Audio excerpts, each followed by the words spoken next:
Sa baybayin ng baryo ng San Rafael, halos lahat ng tao ay namumuhay ayon sa agos ng dagat. Kapag sumikat ang araw, nangingisda ang mga lalaki habang ang mga babae na may naghahanda ng mga panindang isda sa palengke. Pagsapit ng gabi, katahimikan ang bumabalot sa baryo, maliban sa mahinang hampas ng alon sa dalampasigan. Kilala sa baryo si Mateo Villanueva, isang 32 taong gulang na mangingisda na halos buong buhay ay inilaan sa dagat. Hindi siya mayaman, ngunit sapat ang kinikita niya upang buhayin ang kaniyang inang si Aling Rosa at ang nakababatang kapatid na si Lina. Matagal nang yumao ang kaniyang ama matapos lamunin ng malakas na bagyo sa laot noong siya'y 17 taong gulang pa lamang. Mula noon, nangako si Mateo na hindi siya matatakot sa dagat kailanman. Ngunit may mga gabi na kahit ang pinakamatapang na tao ay hindi kayang ipaliwanag ang takot na gumagapang sa kaniyang dibdib. Isa sa mga gabing iyon ay nagsimula sa payapang kalangitan. Mahina ang hangin nang ihanda ni Mateo ang kaniyang bangka. Habang inaayos niya ang lambat, napansin niyang tila kakaiba ang katahimikan ng paligid. Karaniwang maririnig ang tawanan ng ibang mangingisda sa dalampasigan. Ngunit ng gabing iyon ay kakaunti lamang ang naghahandang pumalaot. Mateo, tutuloy ka pa ba? Tanong ng matandang si Mang Celso habang nakasindi ang hawak nitong lampara. Oo naman, maganda ang panahon, sagot ni Mateo nang hindi tumitingin. Napabuntong hininga si Mang Celso. Hindi maganda ang kutob ko ngayong gabi. Bahagyang ngumiti si Mateo. Palagi naman kayong may kutob, Mang Celso. Hindi sumagot ang matanda. Sa halip ay tumingin ito sa dagat na tila may iniiwasang isipin. Kapag tahimik ang dagat ng sobra, may gumagalaw na hindi nakikita. Napailing lamang si Mateo bago isinakay ang huling basket sa bangka. Sanay na siyang makarinig ng kung ano-anong kwento mula sa matatanda sa baryo. May sirena raw sa bahaging timog ng laot. May barkong multo raw na nagpapakita kapag kabilugan ng buwan. At higit sa lahat, may nilalang na lumilipad sa gabi upang maghanap ng mabibiktima. Wakwak. Ngunit para kay Mateo, katang-isip lamang ang lahat ng iyon. Dahil kung totoo ang mga nilalang na iyon, bakit kailan may wala pa siyang nakita? Tahimik siyang pumalaot habang ang buwan ay unti-unting umaakyat sa kalangitan. Sumisipol ang malamig na hangin habang lumalalim ang kaniyang nararating. Ang tubig ay tila salamin sa sobrang kinis.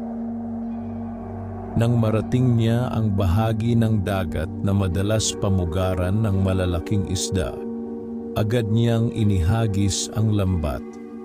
Lumipas ang ilang oras na maayos ang kaniyang pangingisda. Halos mapuno ang 2 malaking basket sa dami ng kaniyang huli. Napangiti siya habang pinupunasan ang pawis sa noo. Magiging masaya si inay nito, bulong niya. Ngunit habang inaayos niya ang lambat, may napansin siyang kakaiba. Biglang tumahimik ang paligid. Nawala ang mahinang tunog ng alon. Nawala ang hangin. Pati ang dating maliwanag na buwan ay tila natabingan ng manipis na ulap. Napakunot noo si Mateo. Unti-unti siyang tumayo sa bangka habang sinusuri ang paligid. Doon niya narinig ang unang tunog. Mahina, malayo, parang pagaspas ng malalaking pakpak. Napalingon siya sa itaas, ngunit wala siyang nakita kundi ang madilim na kalangitan. Muli niyang narinig ang tunog. Mas malapit na ngayon. Napahigpit ang hawak niya sa sagwan. Malamang ibon lang, bulong niya sa sarili. Ngunit kahit sinasabi iyon ng kaniyang isip, may kakaibang kaba na unti-unting bumabalot sa kaniya. Biglang umalon ng malakas ang dagat kahit walang hangin. Nayanig ang bangka. Kasunod noon ay ang mabigat na amoy na tila nabubulok na laman. Napaatras si Mateo. Mula sa likuran ng bangka, may dahan-dahang umangat na anino sa ibabaw ng tubig. Hindi niya agad maaninag kung ano iyon dahil sa dilim. Ngunit nang muling luminaw ang buwan, nakita niya ang isang mahaba at payat na nilalang na nakadikit sa gilid ng bangka. Nanlaki ang mga mata ni Mateo, maputla ang balat nito, mahaba ang mga kuko, at ang mga mata nito'y kulay pula na tila nagliliyab sa dilim. Hindi siya agad nakagalaw, parang nanigas ang buo niyang katawan. Unti-unting ngumiti ang nilalang, ngiting hindi pangkaraniwan sa tao. Ngiting tila may gutom.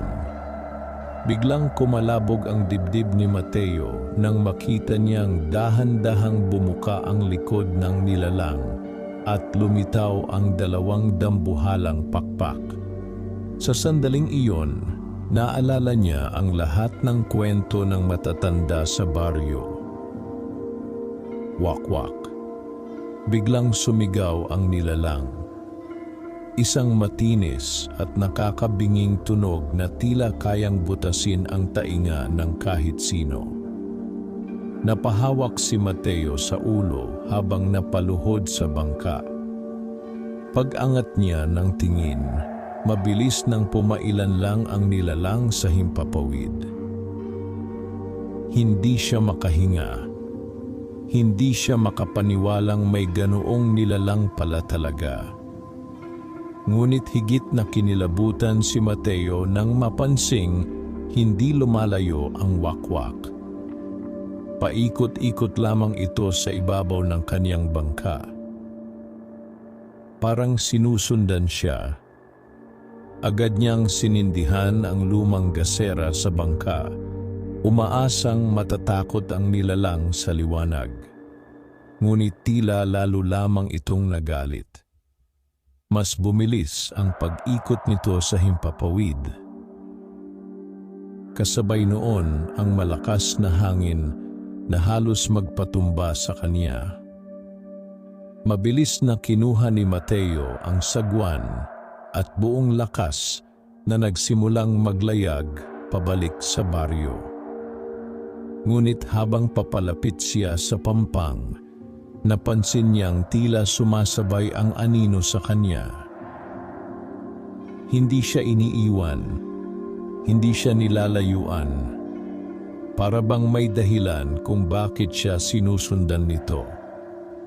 Humahangos siyang dumating sa dalampasigan. Halos tumalon siya palabas ng bangka habang nanginginig ang buong katawan. Agad siyang tumakbo papunta sa baryo nang hindi man lamang kinukuha ang kaniyang mga huli. Habang tumatakbo siya, naririnig niya ang malalakas na pagaspas sa itaas. Kasunod siya ng nilalang. Mateo. Napalingon siya nang marinig ang boses ni Mang Celso mula sa harap ng isang kubo. Nakita ng matanda ang kaniyang kalagayan. Anong nangyari sa'yo? Hindi agad nakapagsalita si Mateo. Nanginginig ang labi niya habang pilit humihinga ng maayos. May nakita ako sa dagat. Biglang nagbago ang mukha ni Mang Celso. Dahan-dahan itong tumingin sa madilim na kalangitan. At doon nila narinig ang matinis na sigaw mula sa itaas ng baryo. Napamura ang matanda. "Mabilis, pumasok ka." Agad siyang hinila ni Mang Celso papasok sa kubo bago isinara ang pinto. Sunod-sunod na inilagay ng matanda ang mga dahon ng bawang at asin sa paligid ng bintana. "Anong ginagawa ninyo?" tanong ni Mateo. Tumahimik ka. Muling narinig ang pagaspas ng pakpak sa bubong. Mabigat, mabagal, parang may malaking nilalang na umiikot sa ibabaw nila. Nanlalamig ang buong katawan ni Mateo habang nakatitig sa kisame. Unti-unting may tumulong itim na likido mula sa bubong ng kubo. Kasunod noon ay isang mahinang tawa. Hindi na iyon maituturing na tunog ng tao. Parang halimaw na pilit ginagaya ang pagtawa ng tao. Nanginginig na napaupo si Mateo. "Bakit ako sinusundan niyan?" bulong niya. Hindi agad sumagot si Mang Celso. Matagal itong nanatiling nakatingin sa bubong bago dahan-dahang umupo sa tapat niya. Dahil nakita ka niya. Ano bang ibig sabihin noon? Huminga ng malalim ang matanda. Kapag nagustuhan ka ng wakwak, hindi ka nito basta iniiwan. Parang may malamig na kamay na humawak sa batok ni Mateo. Hindi totoo iyan. Akala mo lang hindi. Muling umugong ang malakas na pagaspas sa bubong. Kasunod noon ay ang mahinang pagkalmot na tila may matutulis na kuko sa ibabaw nila. Napapikit si Mateo habang mabilis ang tibok ng puso. At sa unang pagkakataon, matapos mamatay ang kaniyang ama sa dagat, nakaramdam siya ng takot na hindi kayang labanan ng lakas ng loob lamang. Dahil alam niyang totoo ang sinabi ni Mang Celso. May nilalang na sumusunod sa kanya. At hindi iyon titigil hanggat hindi nito nakukuha ang gusto nito. Hindi nakatulog si Mateo buong magdamag. Habang nakaupo sa loob ng kubo ni Mang Celso, paulit-ulit niyang naririnig ang mabibigat na pagaspas sa bubong. Minsan ay tila lumalayo ang nilalang, ngunit makalipas lamang ang ilang minuto ay muli itong bumabalik. Kasabay noon ang mahinang pagkalmot. Parang may matutulis na kuko na pilit binubutas ang kahoy. Mahigpit na hawak ni Mateo ang maliit na kutsilyong pangisda habang nakatitig sa kisame. Kahit pawis na siya, malamig pa rin ang kaniyang pakiramdam. Tahimik namang nakaupo si Mang Celso sa isang sulok habang may hawak na lumang rosaryo. Mahina itong nagdarasal na halos hindi marinig. Hindi ba talaga iyon aalis? Mahinang tanong ni Mateo. Hindi agad sumagot ang matanda. Tinitingnan ka pa niya. Nanuyo ang lalamunan ni Mateo. Bakit ako? Hindi ko alam. Napabuntong hininga si Mang Celso bago tumingin sa kanya. Pero may mga wakwak na namimili ng sinusundan. Kapag may nakita silang kakaiba sa tao, hindi sila agad bumibitaw. Kakaiba? Maaaring dugo, maaaring amoy, o maaaring may bagay na gusto nilang kunin. Hindi na nakapagsalita si Mateo. Muli niyang naalala ang mukha ng nilalang sa dagat.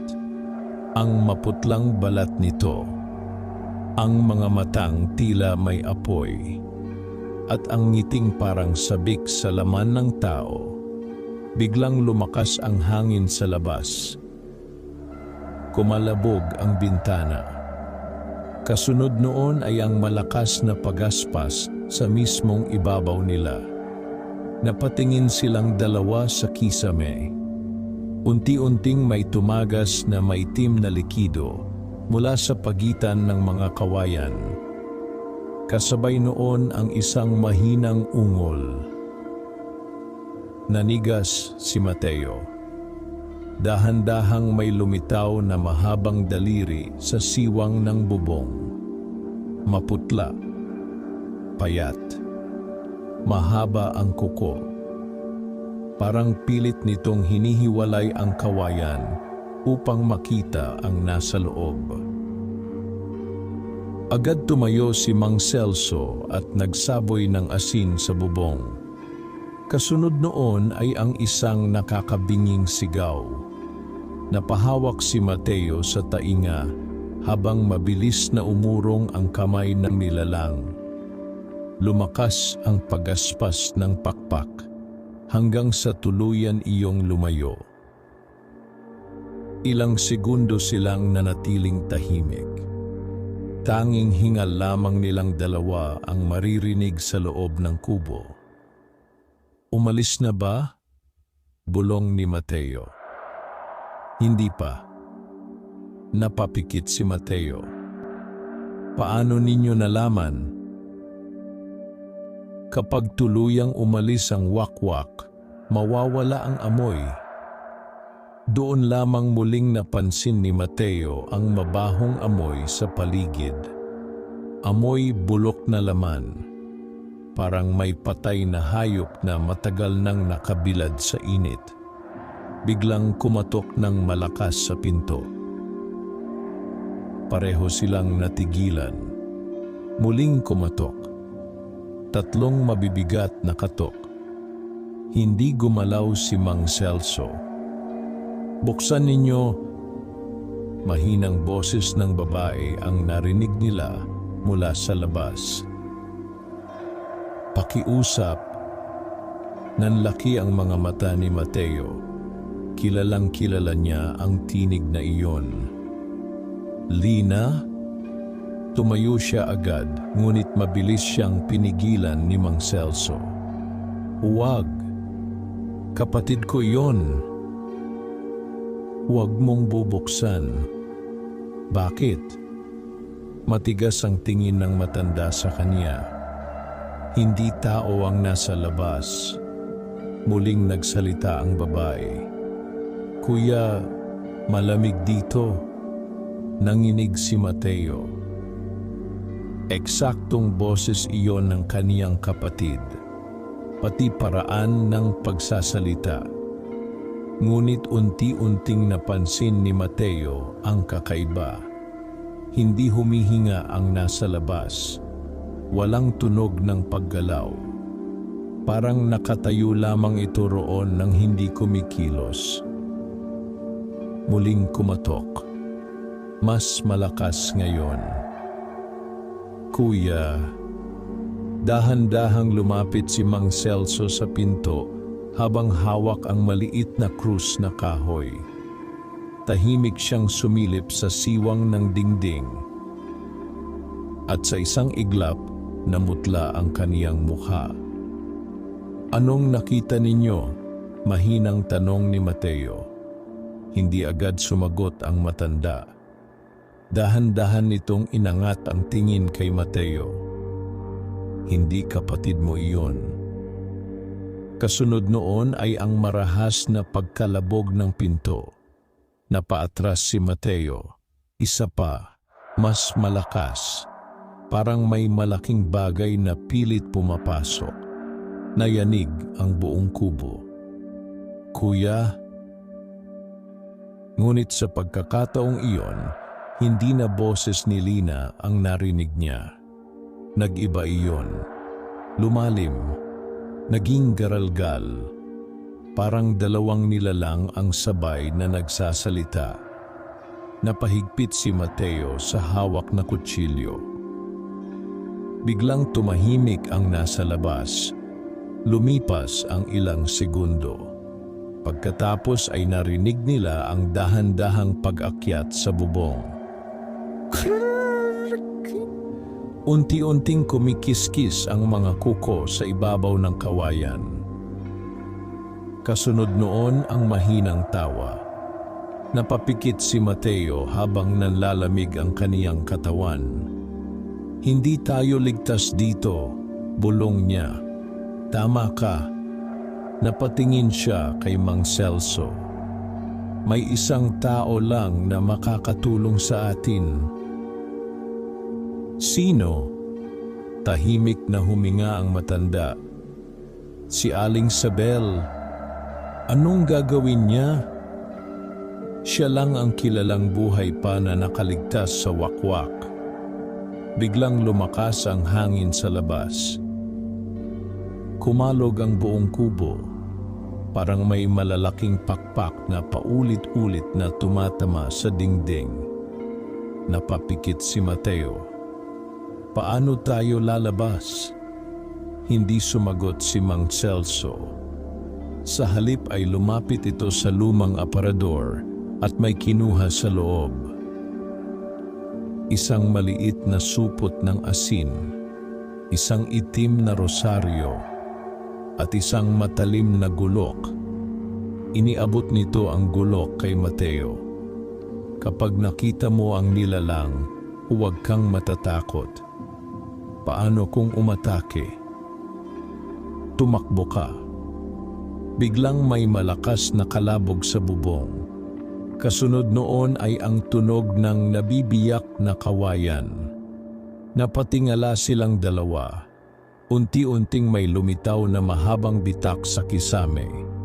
At mula roon, dahan-dahang sumilip ang isang mata. Pulang-pula, nagliliyab sa dilim. Napahiyaw si Mateo habang mabilis na umatras. Kasabay noon ay ang nakakabinging sigaw ng nilalang.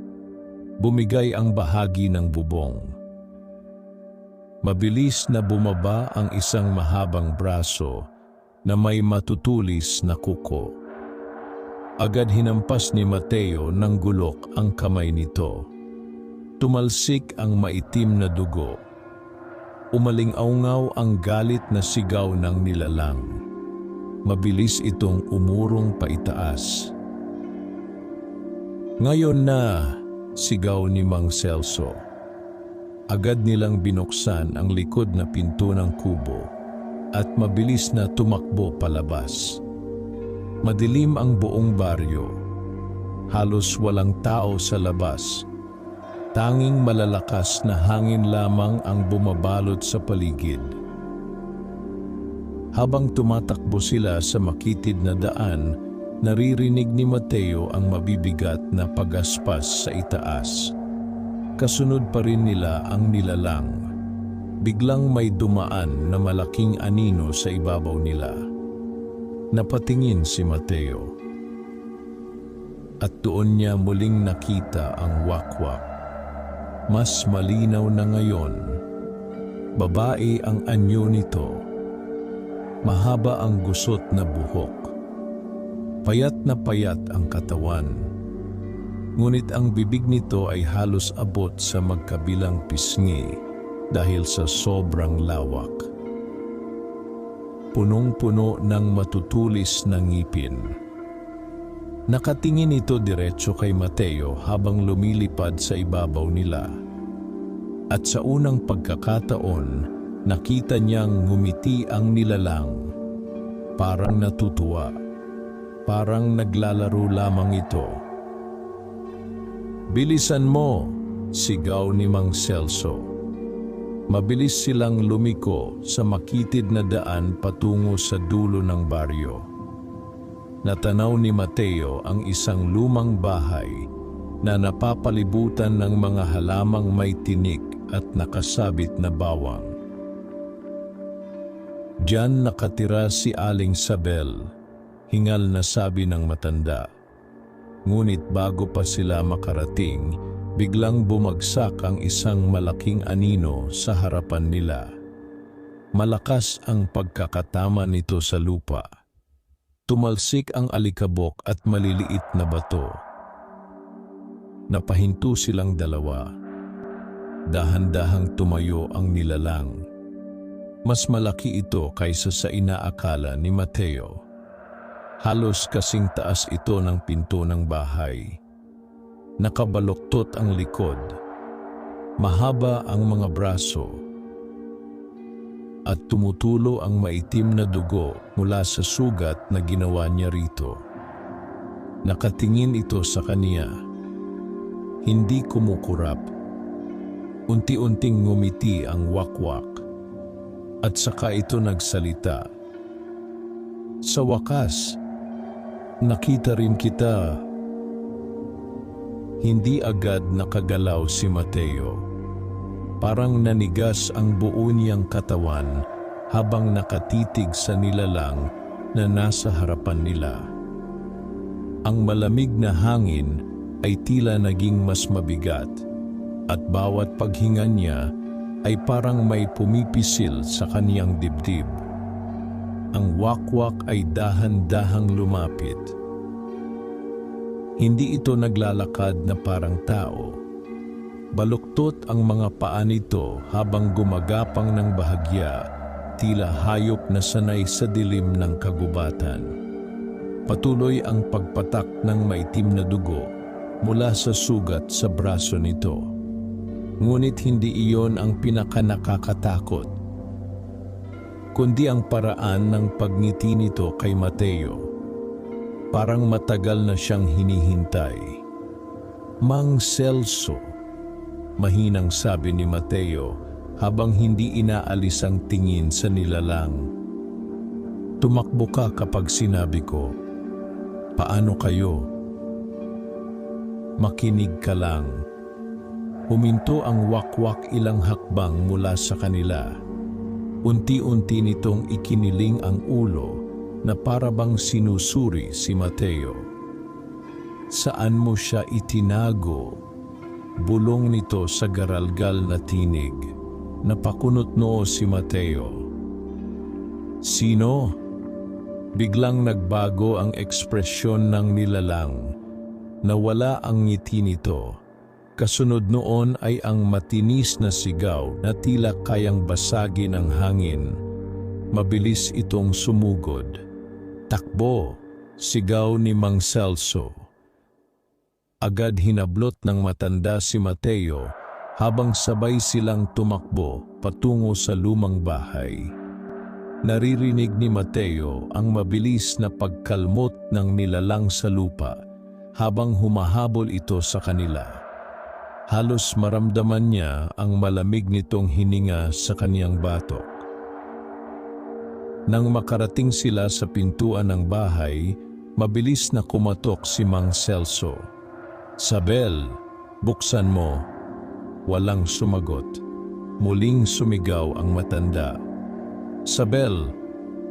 Kasunod noon ay ang malakas na pagkalabog sa likuran nila. Napalingon si Mateo at nakita niyang ilang hakbang na lamang ang pagitan ng wakwak sa kanila. Mabilis niyang itinaas ang gulok. Ngunit bago pa siya makagalaw, biglang bumukas ang pintuan. May malakas na humila sa kanila paloob. Kasabay noon ay ang marahas na pagsara ng pinto. Tumama ang katawan ng wakwak sa labas ng bahay. Umaling-aungaw ang malakas na kalabog. Nayanig ang buong dingding. Napahandusay si Mateo sa sahig habang hinihingal. Mabaho ang loob ng bahay dahil sa pinaghalong usok ng kandila at tuyong halamang nakasabit sa kisame. Nang maiangat niya ang tingin, Nakita niya ang matandang babaeng nakatayo sa harapan nila. Payat ito. Kuba. Mahaba ang puting buhok, ngunit matalim ang mga mata nitong tila matagal ng maraming nakitang lagim. Si Aling Sabel. Tahimik lamang itong nakinig habang muling kumalabog ang pinto. Hindi man lang ito natinag. Bakit mo dinala rito? Malamig nitong tanong kay Mang Celso. Siya ang sinusundan. Tumingin si Aling Sabel kay Mateo. Sa isang iglap ay tila nagbago ang ekspresyon nito. Parang may nakilala siya. Dahan-dahan itong lumapit kay Mateo. Anak ka ni Roberto? Napakurap si Mateo. Opo. Tahimik na napaatras ang matanda. Hindi maaari. Ano pong ibig ninyong sabihin? Hindi agad sumagot si Aling Sabel.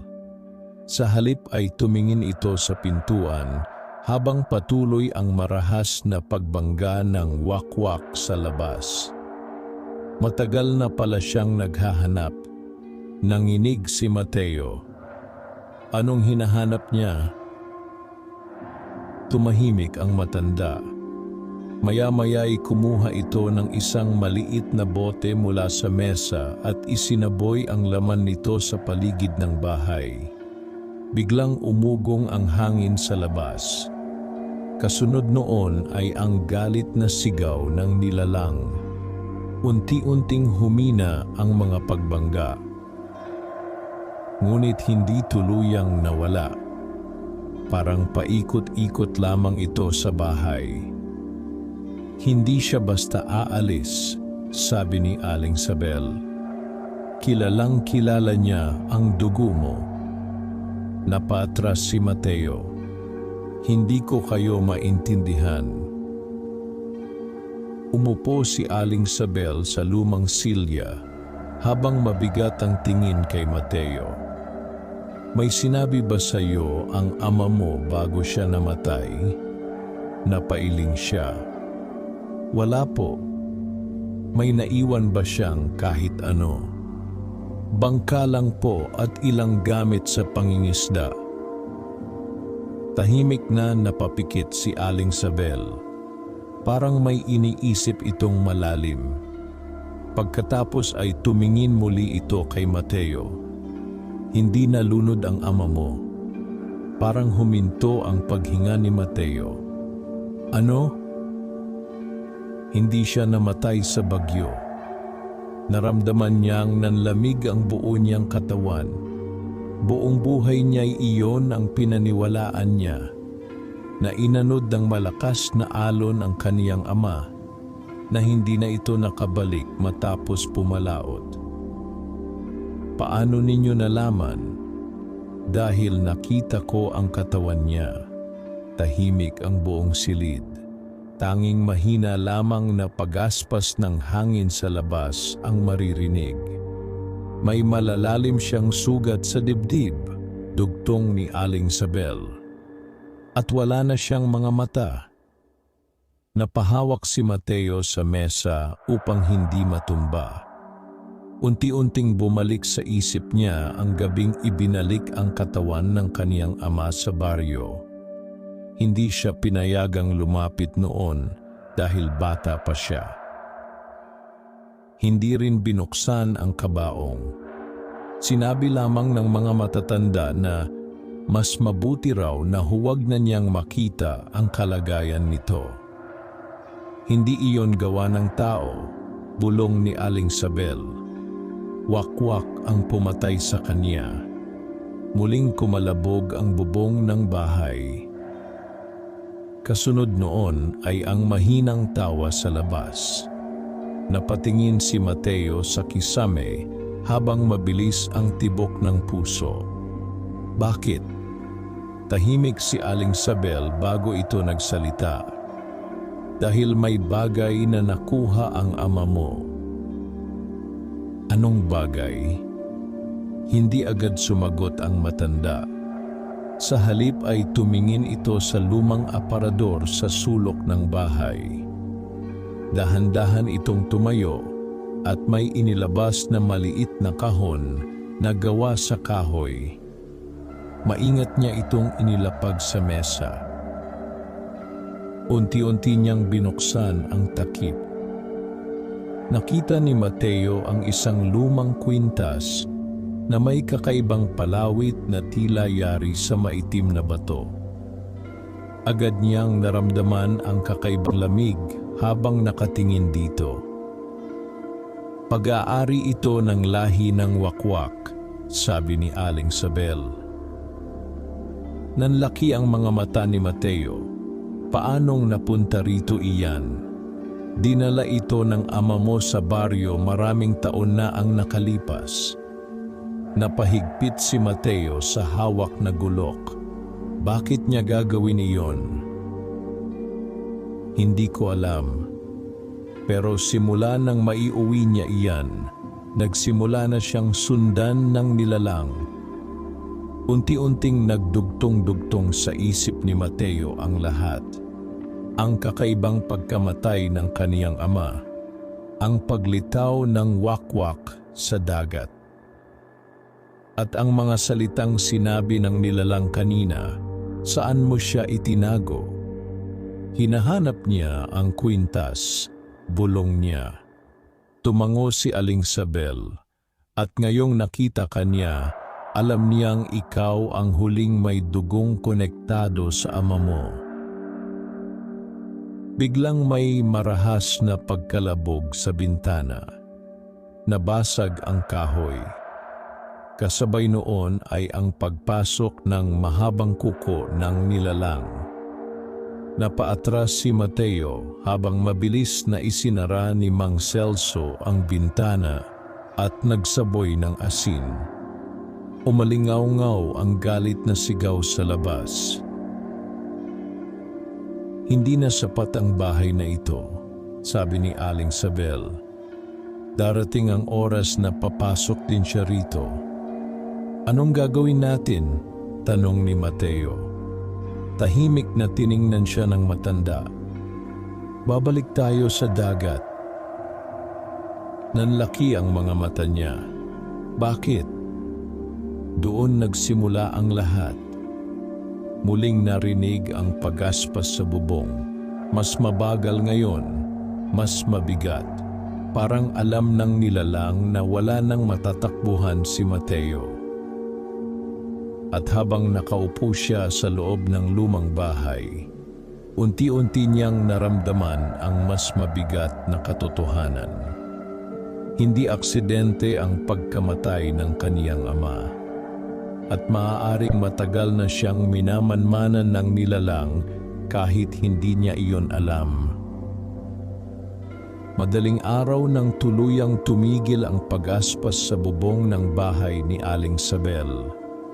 Ngunit walang sino man sa loob ang naglakas loob na sabihing nakaalis na ang nilalang. Tahimik lamang silang nakaupo habang ang manipis na liwanag mula sa mga kandila ay sumasayaw sa dingding ng lumang bahay.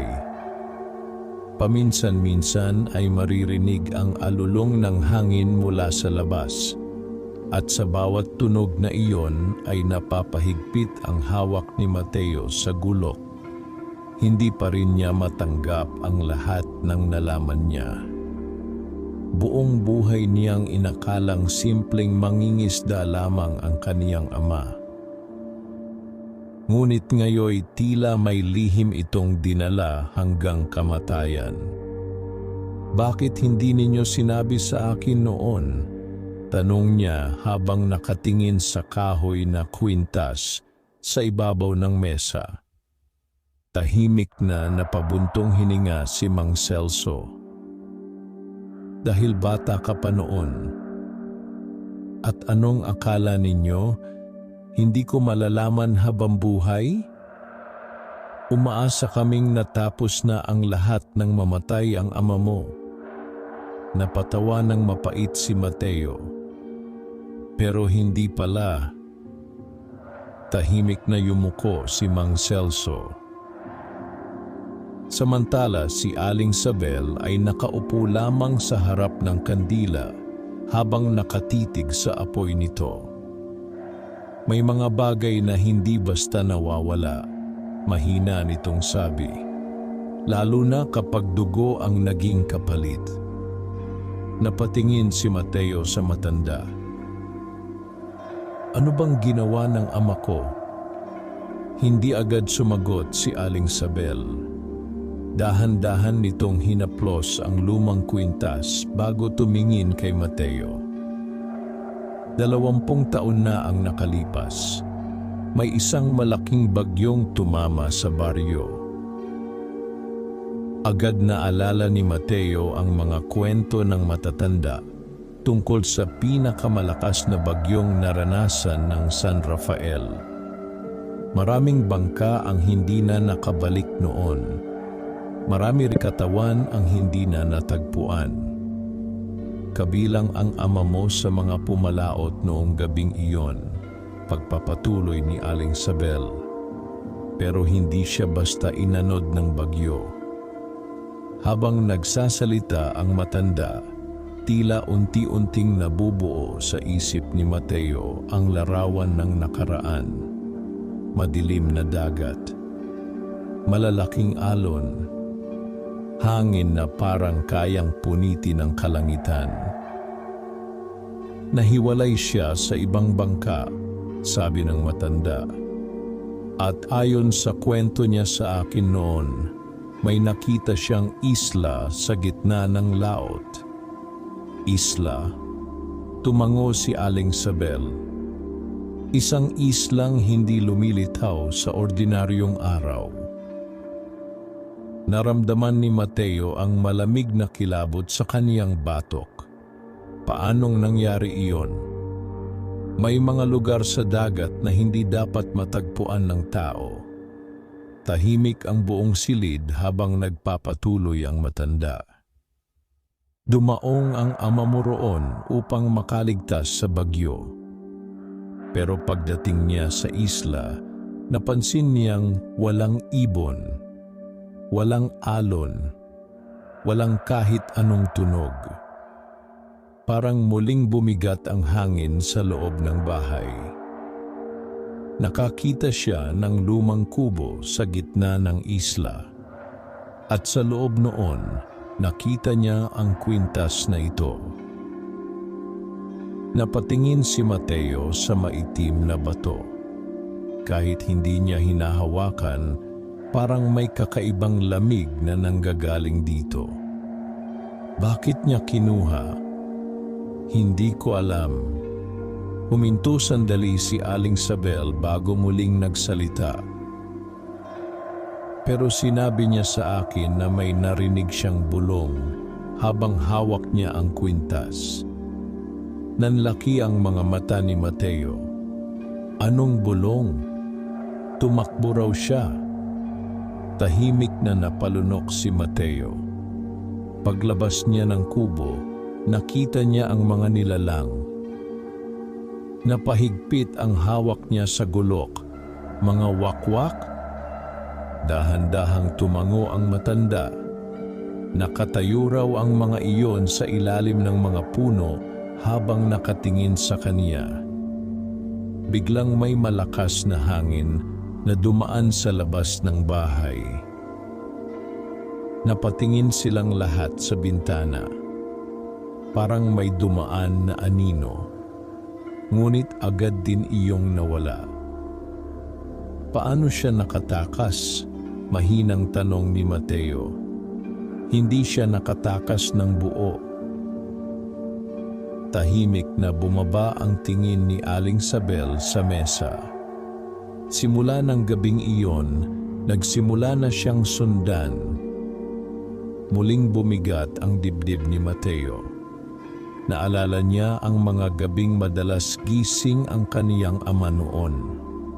Ang palaging pagsisindi nito ng kandila sa bintana. At ang pagbabawal nitong lumabas sila kapag hating gabi. Bata pa siya noon, kaya hindi niya inuunawa ang mga iyon.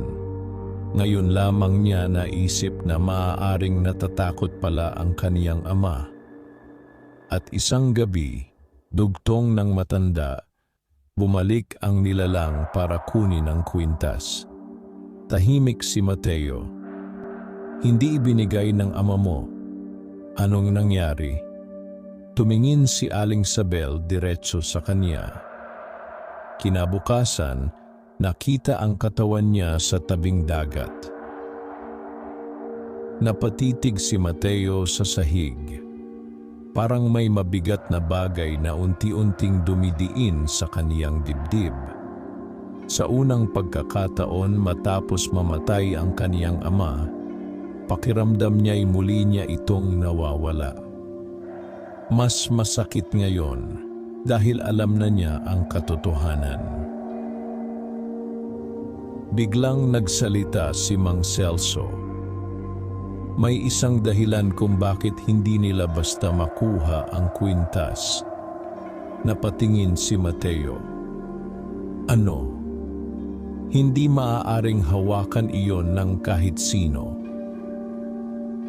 Tumango si Aling Sabel. Kapag maling tao ang humawak, namamatay. Nanlamig si Mateo. Pero bakit buhay pa ako? Tahimik na nagkatinginan sina Mang Celso at Aling Sabel. At ang katahimikang iyon ang lalong nagpalala sa kaba ni Mateo. Dahil maaaring ikaw ang susunod na tagapag-ingat, sabi ng matanda. Ayoko niyan. Hindi mo iyon mapipili. Biglang namatay ang isang kandila. Napatingin silang lahat doon. Kasunod noon ay ang malamig na hangin na tila nanggaling mismo sa loob ng bahay. Unti-unting naramdaman ni Mateo ang mabahong amoy na una niyang naamoy sa dagat. Amoy bulok na laman. Dahan-dahan siyang napalingon sa bintana. At doon niya nakita ang mukha. Nakasabit iyon sa labas ng bintana na tila gagamba. Baluktot ang leeg, mahabang buhok, at pulang matang nakatitig diretso sa kaniya. Napaatras si Mateo. Ngumiti ang wakwak.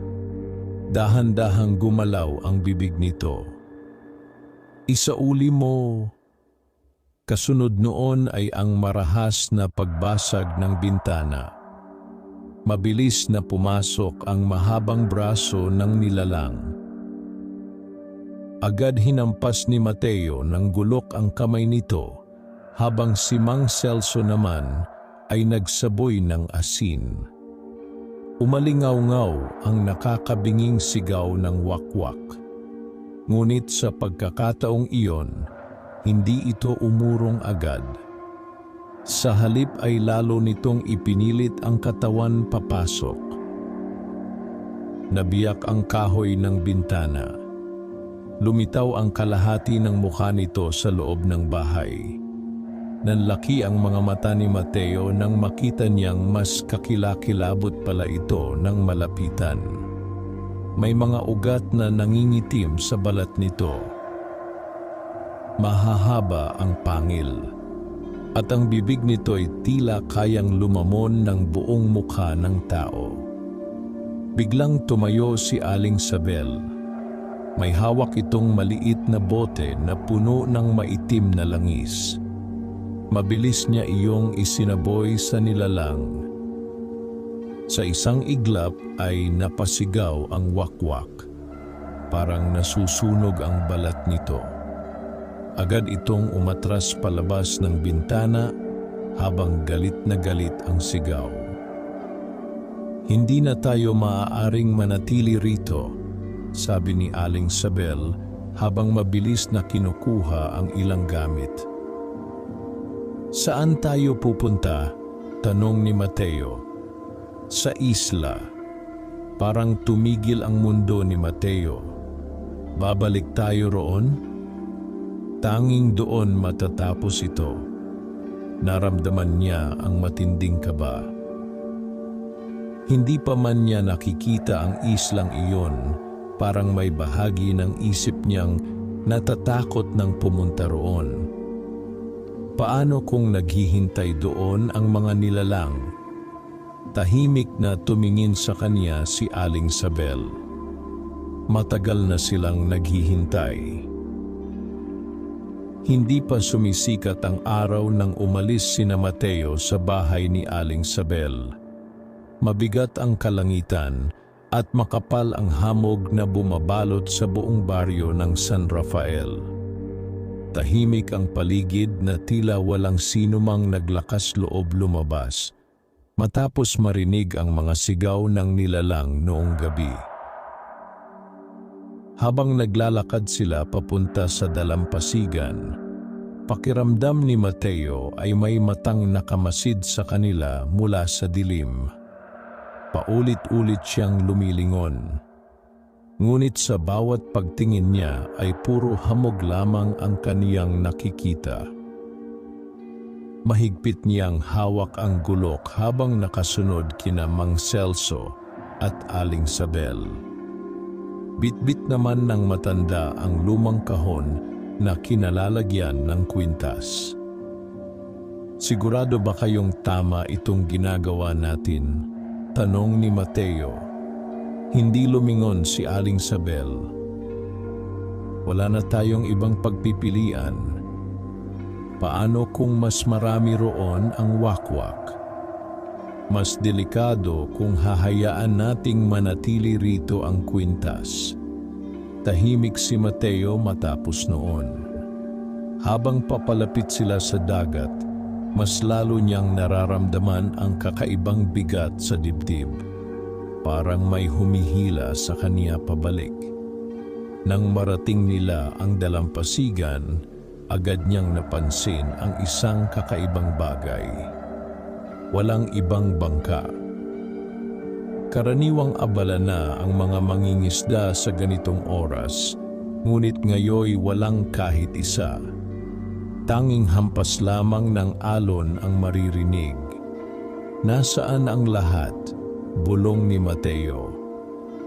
Malamang may nakakita sa nilalang kagabi, sagot ni Mang Celso. Kapag may ganitong pangitain, walang nangingisda. Tahimik na lumapit si Mateo sa kaniyang bangka. Napatigil siya nang makitang may malalalim na marka ng kuko sa gilid nito. Parang may malaking hayop na kumalmot buong gabi. Nanlamig ang kaniyang katawan.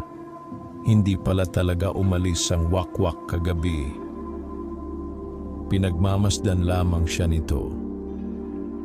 Bilisan natin, sabi ni Aling Sabel.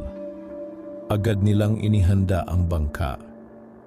Habang itinutulak nila iyon palayo sa dalampasigan, napansin ni Mateo ang mga bakas sa buhangin. Malalaki, mahahaba ang pagitan, at hindi mukhang bakas ng paa ng tao. Mabilis niyang iniwas ang tingin. Ayaw na niyang isipin pa iyon. Tahimik silang pumalaot habang unti-unting sumisilip ang araw sa silangan. Ngunit kahit may liwanag na, hindi nababawasan ang kaba ni Mateo. Masyadong tahimik ang dagat, halos walang ibon, walang ibang bangkang makikita. Parang silang tatlo lamang ang tao sa buong karagatan. Habang sumasagwan si Mateo, napansin niyang mahigpit na nakahawak si Aling Sabel sa kahon ng kwintas.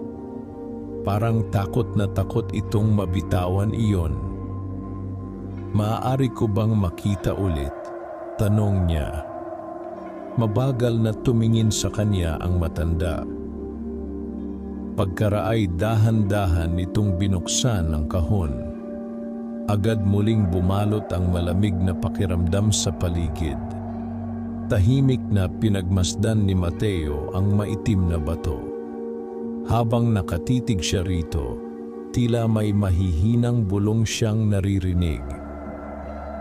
Hindi malinaw ang mga salita, parang hangin lamang, ngunit sapat upang magdulot ng kilabot. Mabilis niyang isinara ang kahon. May kakaiba rito. Dahil buhay pa iyan, sabi ni Aling Sabel.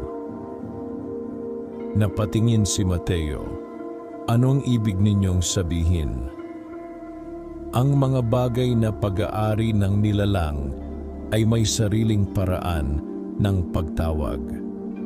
Nanahimik si Mateo. Hindi niya alam kung gusto pa ba niyang malaman ang totoo. Ngunit pakiramdam niya'y wala na siyang kawala. Lumipas ang ilang oras ng paglalayag. Habang tumatagal, lalong kumakapal ang hamog sa paligid. Halos hindi na nila makita ang malayong bahagi ng dagat. Napakunot noo si Mateo. Hindi tayo dapat may hamog sa ganitong oras. Hindi sumagot si Mang Celso. Sa halip ay mas lalo lamang nitong hinigpitan ang hawak sa sagwan. Unti-unting bumagal ang bangka. Parang bumibigat ang tubig sa paligid nila. Kasabay noon ay ang malamig na hangin na tila nanggagaling sa kailaliman ng dagat. At muli, naamoy ni Mateo ang mabahong amoy ng nabubulok na laman. Dahan-dahan siyang napalingon sa likuran ng bangka. Wala siyang nakita, ngunit may kakaibang pakiramdam siyang hindi mawala. Parang may nakasunod sa ilalim ng tubig.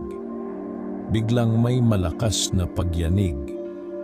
Napakapit silang lahat sa bangka. Ano iyon? Sigaw ni Mateo. Walang sumagot. Muling yumanig ang bangka. Sa pagkakataong iyon, tila may malaking bagay na bumangga sa ilalim nito. Nanlaki ang mga mata ni Mateo. Mabilis siyang sumilip sa tubig. Madilim lamang ang kaniyang nakita. Ngunit sa ilalim ng dagat, tila may malaking anino na mabilis na gumagalaw. Kasunod noon ay ang paglitaw ng kamay. Maputla. Mahaba ang mga daliri. Unti-unti itong umangat mula sa tubig at kumapit sa gilid ng bangka. Napaatras si Mateo. Isa pa. At isa pa. Sunod-sunod na kamay ang lumitaw mula sa dagat. Parang may mga taong pilit umaakyat mula sa kailaliman. Mga kaluluwa ng nalunod, bulong ni Mang Celso habang namumutla. Biglang may sumulpot na mukha mula sa tubig. Isang babae. Namamaga ang balat. Walang mata. Ngunit nakabuka ang bibig na tila pilit nagsasalita. Napahawak si Mateo sa dibdib habang mabilis na umatras. Kasunod noon ay ang marahas na pag-alon ng dagat. Mabilis na umikot ang bangka. Parang may humihila rito pababa. "Mateo!" sigaw ni Aling Sabel. "Sagwan!" Agad niyang hinawakan ang sagwan at buong lakas na itinulak ang bangka palayo. Ngunit habang ginagawa niya iyon, mas lalo lamang dumarami ang mga kamay sa paligid nila.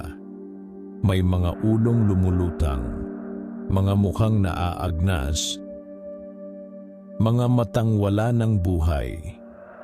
At lahat ng iyon ay nakatingin sa kahon ng kwintas. Biglang may humablot sa paa ni Mateo mula sa ilalim ng bangka. Napahiyaw siya habang muntik mahulog sa dagat. Mabilis siyang hinila ni Mang Celso pabalik. Kasabay noon ay ang paglitaw ng isang malaking anino sa ilalim ng tubig. Mas malaki kaysa sa bangka. Unti-unti itong umahon. At nang makita iyon ni Mateo, halos huminto ang tibok ng puso niya. Hindi iyon tao. Hindi rin wakwak. Isa iyong dambuhalang nilalang na tila pinaghalong tao at isda. Bulok ang balat. Mahahaba ang mga braso. At puno ng matutulis na ngipin ang bibig nito.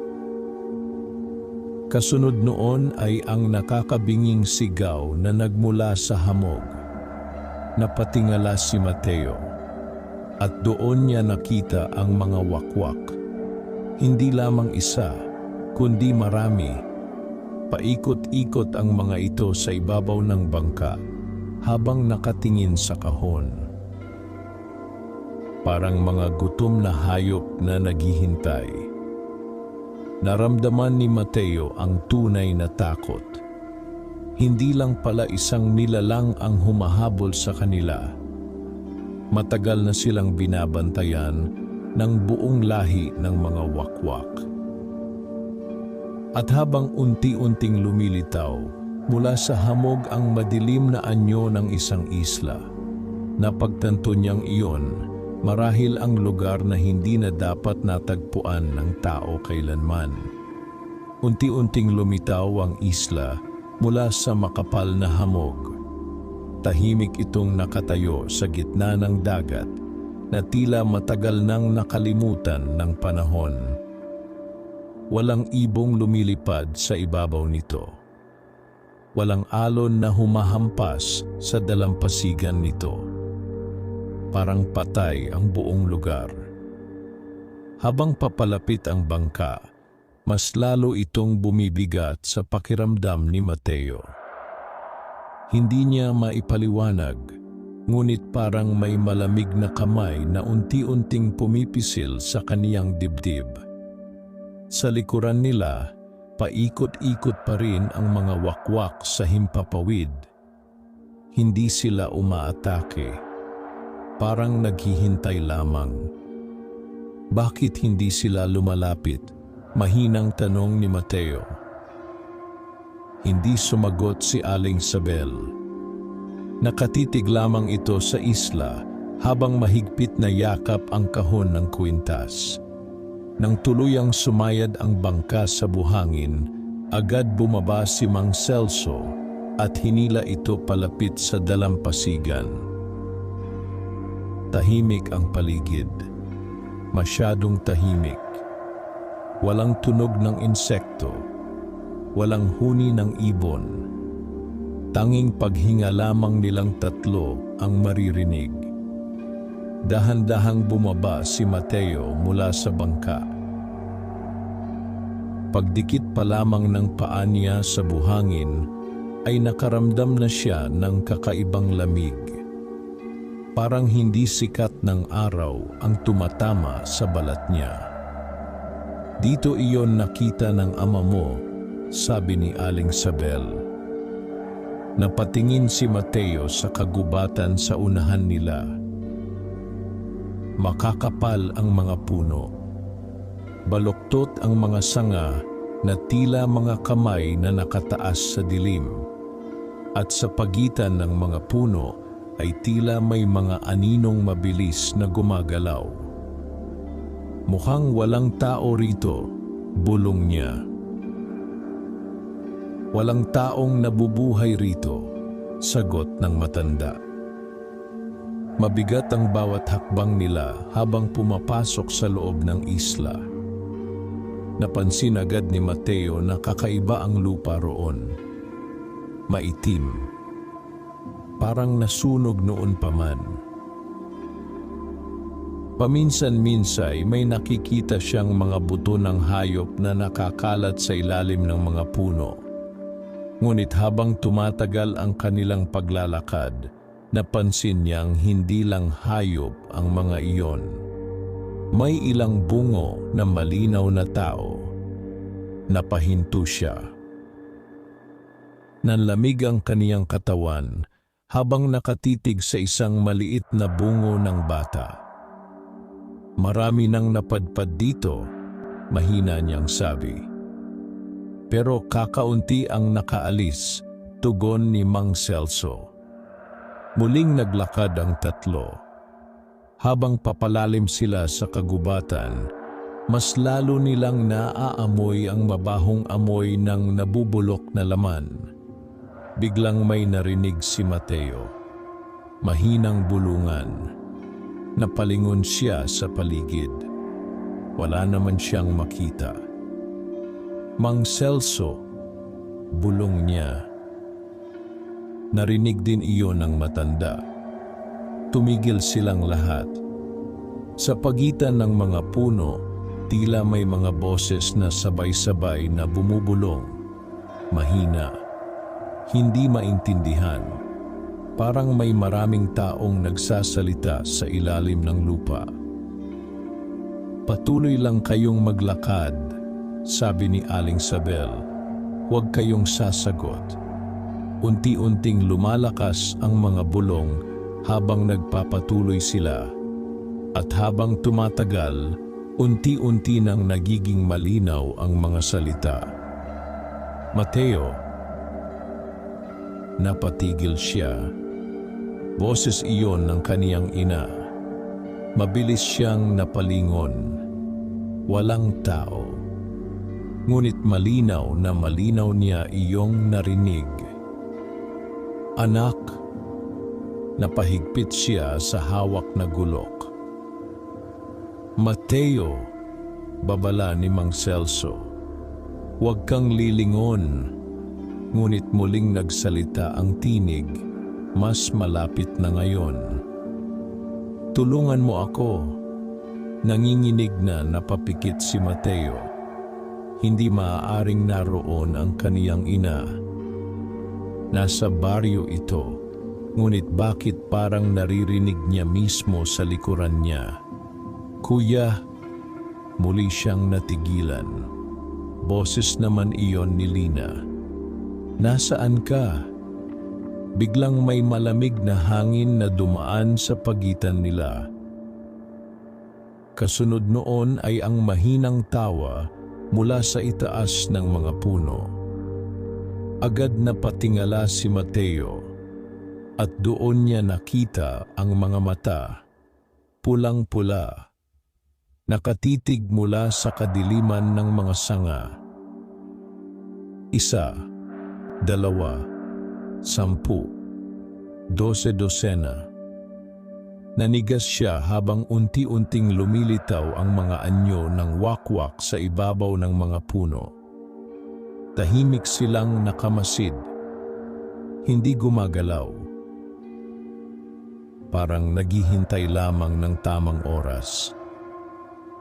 Bilisan natin, sabi ni Aling Sabel habang mabilis na naglalakad. Muling kumilos ang mga nilalang.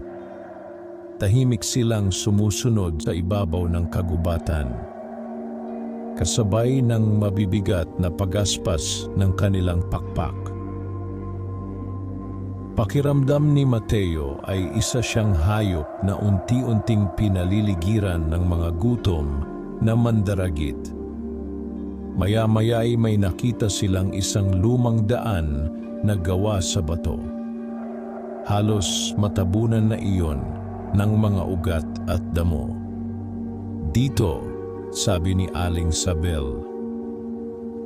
Sinundan nila ang daan hanggang sa makarating sila sa isang maliit na bahagi ng kagubatan na tila walang buhay, walang puno, walang damo.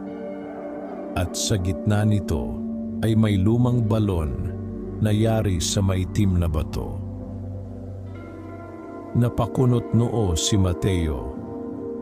Ito ba ang hinahanap natin? Tumango ang matanda. Sa ilalim nito, itinago ng ama mo ang lihim. Nanlamig si Mateo. Lumapit siya sa balon at sumilip sa loob. Madilim lamang ang kaniyang nakita. Ngunit maya-maya, tila may narinig siyang mahinang paghinga mula sa ilalim. Agad siyang umatras. Ano iyon? Hindi sumagot si Aling Sabel. Sa halip ay inilabas nito ang kahon. Pagkabukas pa lamang noon ay agad umugong ang paligid. Biglang lumakas ang hangin. Nagsigawan ng mga wakwak sa ibabaw ng mga puno. Parang sabay-sabay silang nagalit. Naramdaman ni Mateo ang pagyanig ng lupa. At mula sa kailaliman ng balon, dahan-dahang may umaakyat na tunog. Krrrk! Parang mahahabang kuko na kumikiskis sa bato. Anong ginagawa ninyo? Sigaw ni Mateo. Huli na para umatras, sagot ni Aling Sabel. Biglang may sumabog na malakas na hangin mula sa balon. Napaatras silang lahat. Kasunod noon ay ang paglitaw ng isang mahabang kamay mula sa kadiliman. Maputla, payat, puno ng sugat. Unti-unti itong kumapit sa gilid ng balon. Kasunod ang isa pa at dahan-dahang umahon ang nilalang. Nanlaki ang mga mata ni Mateo.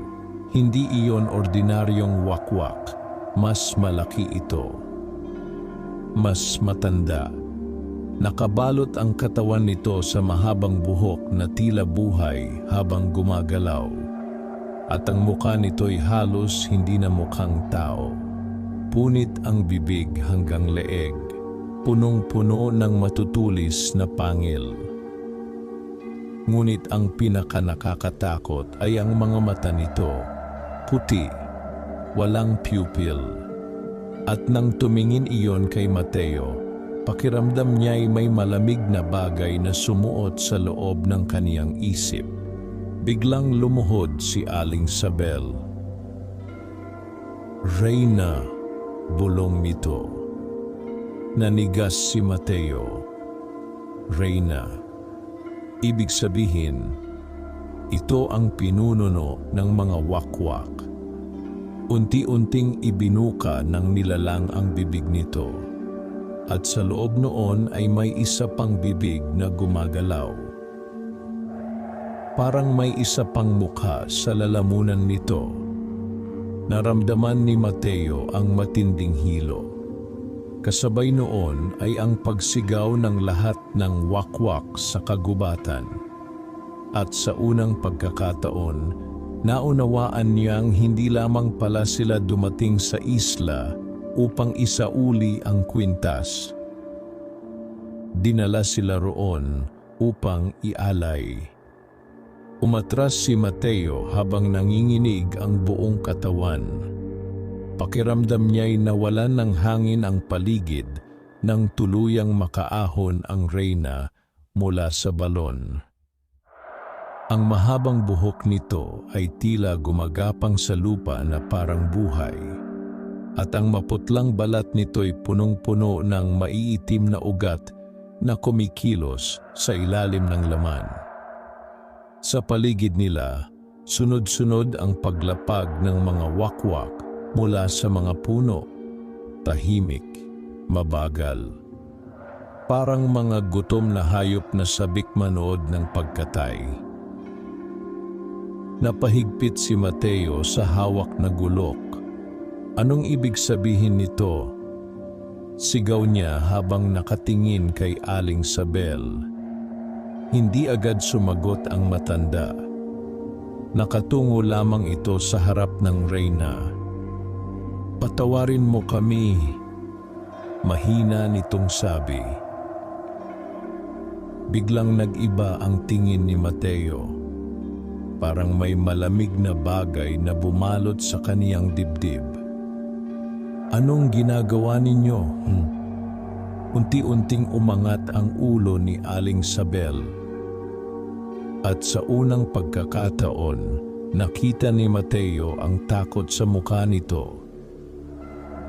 Hindi kita gustong dalhin dito, nanginginig nitong sabi. Pero ikaw lang ang maaaring magdala ng kwintas.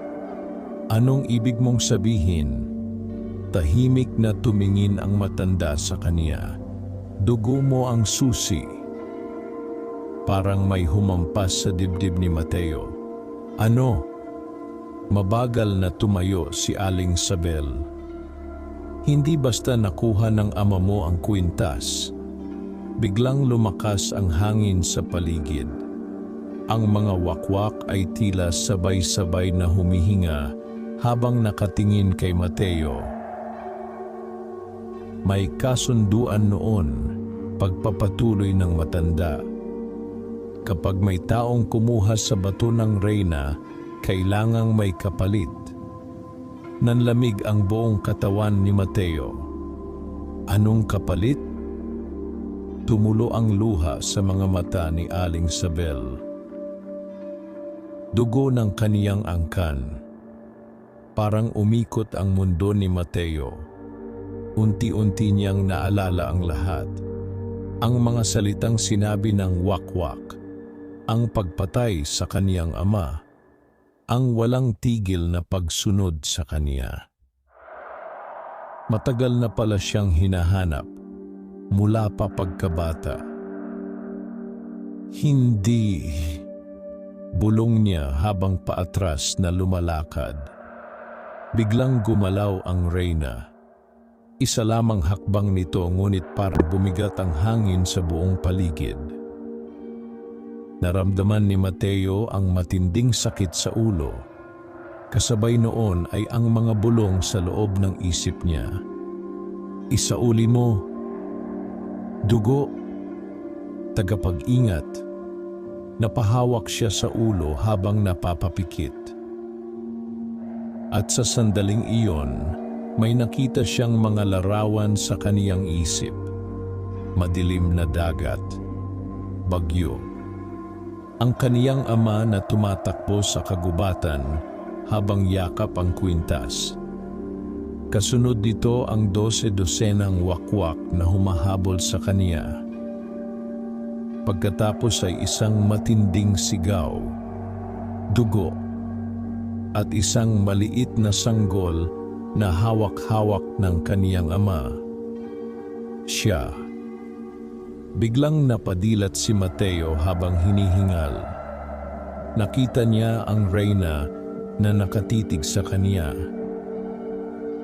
At sa loob ng mapuputing mata nito, tila may kakaibang pagkilala. Parang matagal na siyang kilala ng nilalang. Bakit ako? Nanginginig niyang tanong. Sa unang pagkakataon, nagsalita ang reyna. Ngunit hindi gumalaw ang bibig nito.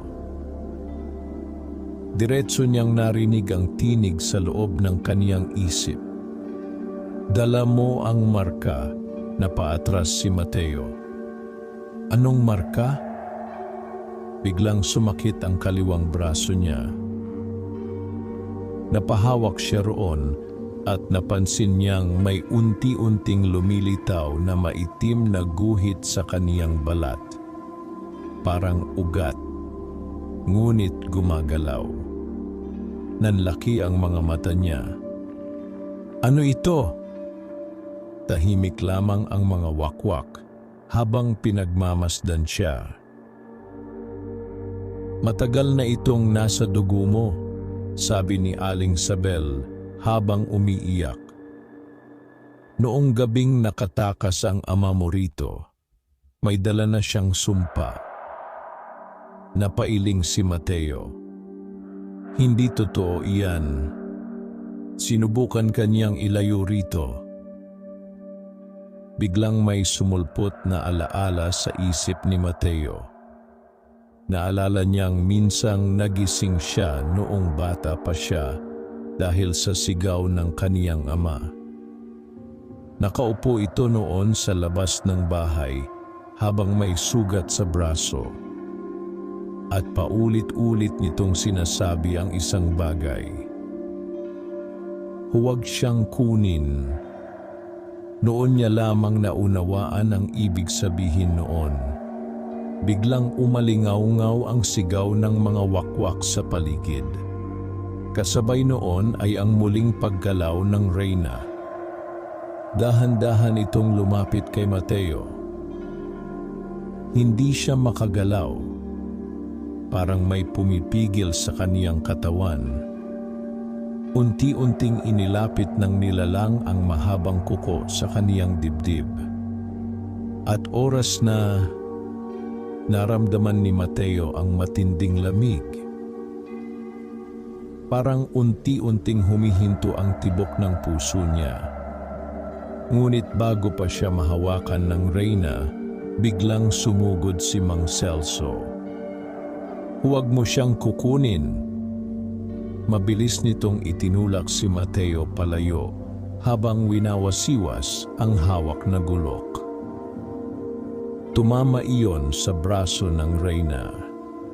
Sa unang pagkakataon, napasigaw ang nilalang. Kasabay noon ay ang galit na pagtili ng lahat ng wakwak. "Tumakbo kayo!" sigaw ni Mang Celso.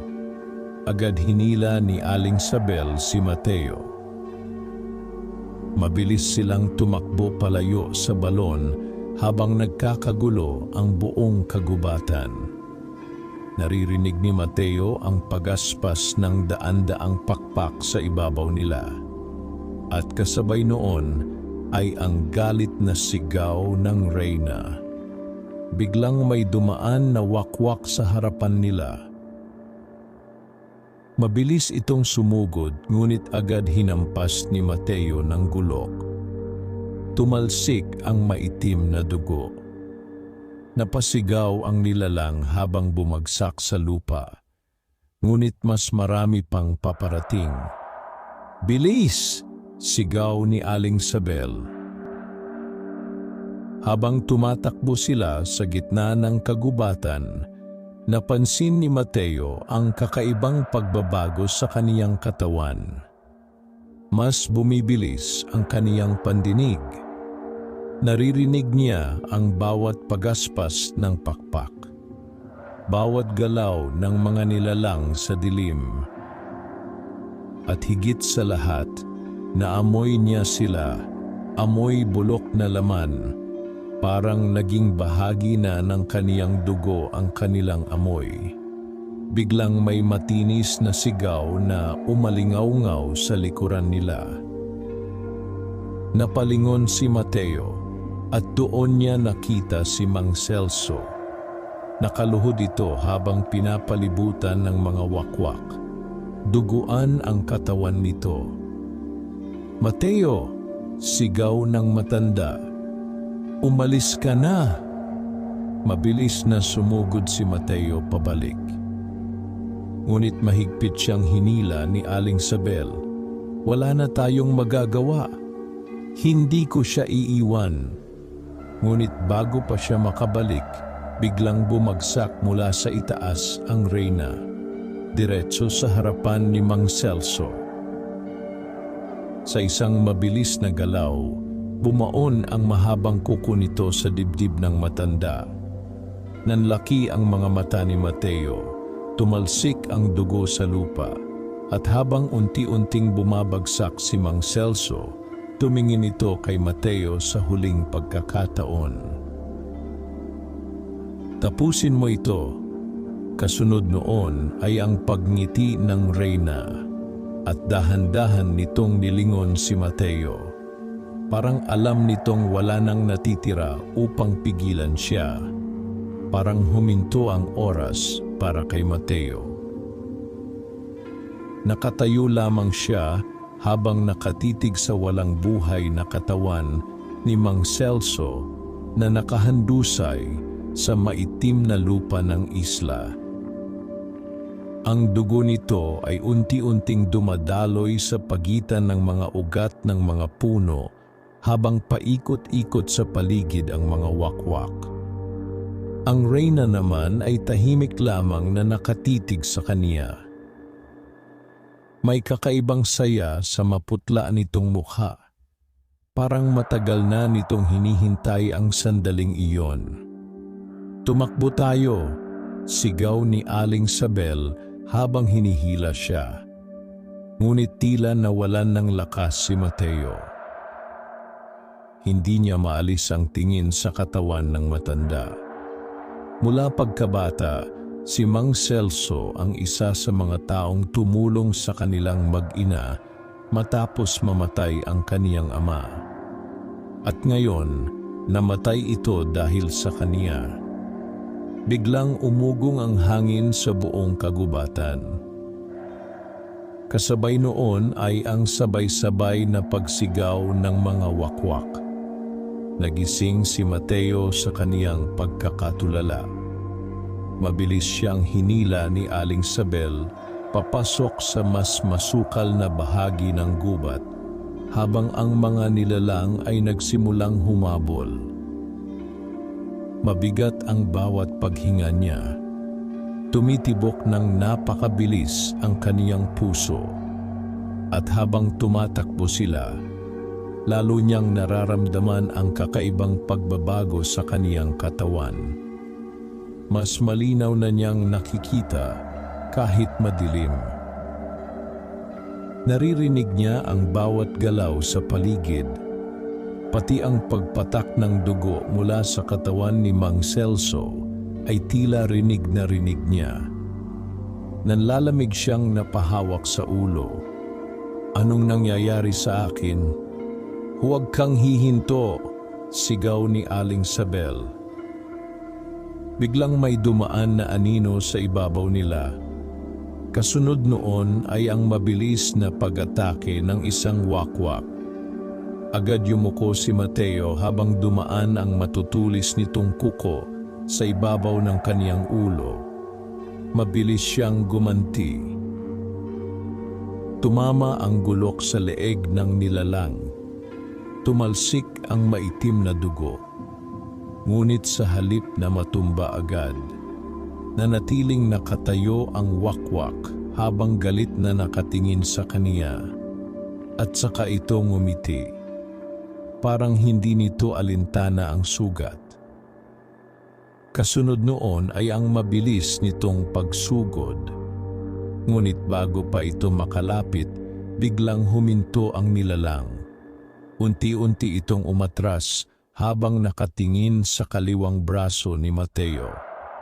Napatingin din siya roon. Mas malinaw na ngayon ang maitim na marka sa kaniyang balat.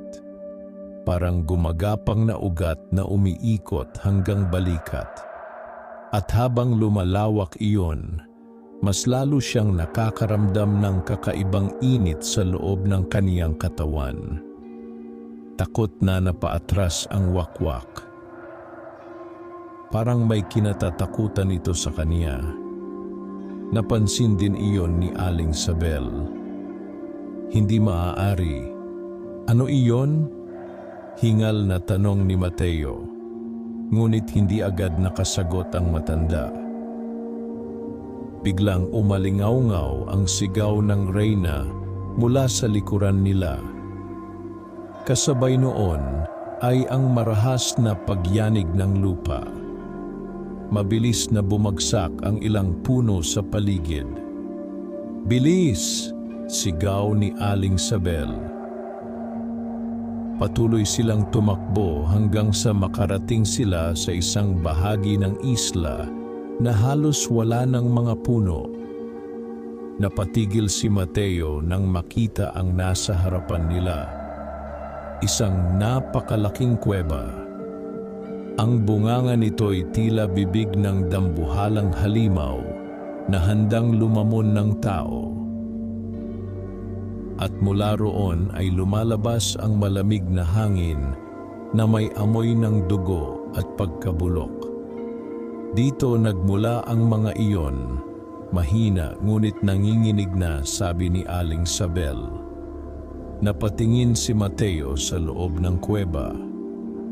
Madilim. Ngunit sa kailaliman nito ay tila may mahihinang pulang ilaw na kumikislap. Parang mga matang nakamasid. Bakit tayo nandito? Tahimik na huminga si Aling Sabel.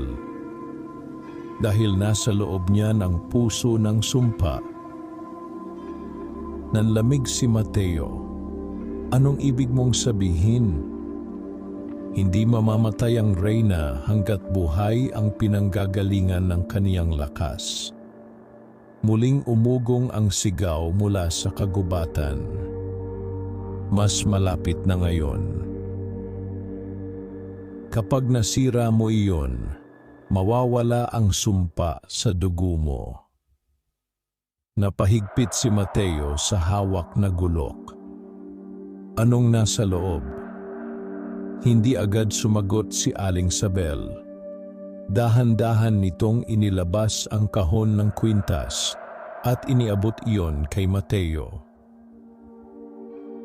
Ang dahilan kung bakit maraming taong hindi na nakaalis sa islang ito. Mabigat ang pakiramdam ni Mateo habang tinatanggap ang kahon. Sa sandaling nahawakan niya iyon, biglang may mga larawang pumasok sa isip niya. Mga taong tumatakbo sa dilim. Mga katawan na nakabitin sa mga puno. Mga wakwak na lumalabas mula sa kuweba habang duguan ang mga bibig. Napahawak siya sa ulo. Kasabay noon ay ang mahinang bulong sa loob ng isip niya. Halika. Parang may tumatawag mula sa kailaliman ng kuweba. At nakakatakot dahil may bahagi ng sarili niyang gustong sumunod. Mateo! Nagising siya sa sigaw ni Aling Sabel. Biglang may dumaan na anino mula sa itaas. Mabilis na bumagsak ang isang wakwak sa harapan nila. Kasunod pa ang dalawa at maya-maya napalibutan na sila ng mga nilalang. Tahimik lamang ang mga ito, hindi agad umaatake, parang naghihintay ng utos. Pagkatapos ay dahan-dahang lumitaw ang Reyna mula sa likod nila. Nakabaluktot ang katawan nito habang gumagapang sa lupa. Mahaba ang buhok nitong tila mga ahas na sumusunod sa galaw nito. At habang papalapit ito, mas lalo lamang bumibigat ang paligid. Napaatras si Mateo, ngunit hindi siya makatakbo. Parang may pumipigil sa kaniyang mga paa. Huminto ang Reyna ilang hakbang mula sa kaniya. Unti-unti nitong inangat ang kamay. At saka itinuro ang marka sa kaniyang braso. Gising na! Biglang sumakit ng matindi ang katawan ni Mateo. Napahiyaw siya habang napaluhod sa lupa. Pakiramdam niya'y may kung anong gumagalaw sa loob ng kaniyang dugo. Kasabay noon ay ang mabilis na paglawak ng maitim na marka hanggang leeg niya. Nagsigawan ang mga wakwak sa paligid, parang nagdiriwang. Anong ginagawa ninyo sa akin? Sigaw ni Mateo. Ngumiti ang Reyna. At sa unang pagkakataon, malinaw niyang narinig ang sagot nito sa loob ng kaniyang isip. Binabalik ka namin. Nanlaki ang mga mata ni Mateo. Hindi ako katulad ninyo. Biglang tumawa ang Reyna. Isang tunog na parang pinagsamang iyak at sigaw ng daan-daang tao. Pagkatapos ay dahan-dahan nitong sinabi, hindi mo pa alam kung ano ka talaga. Parang nabingi si Mateo matapos marinig ang sinabi ng Reyna. Hindi mo pa alam kung ano ka talaga. Paulit-ulit iyong umaling-aungaw sa loob ng kaniyang isip habang nakaluhod siya sa malamig na lupa ng isla. Ang maitim na marka sa kaniyang braso ay patuloy na gumagapang paitaas na tila buhay na nilalang na sumisipsip sa kaniyang dugo. Nanginginig siyang tumingala sa Reyna. Anong ibig mong sabihin? Ngunit sa halip na sumagot, ngumiti lamang ang nilalang. Kasabay noon ay ang marahas na pagbugso ng hangin sa paligid nila. Nagsigawan ang mga wakwak habang paikot-ikot sa itaas ng kuweba. Parang may hinihintay na mangyari. Mateo! Mabilis siyang hinila ni Aling Sabel palayo. Nagising siya sa pagkakatulala at agad tumayo. Ngunit bago pa sila makatakbo, biglang gumalaw ang lupa sa ilalim nila. Isang malakas na ugong ang nanggaling sa loob ng kuweba. Kasunod noon ay ang paglitaw ng mapulang liwanag mula sa kailaliman nito.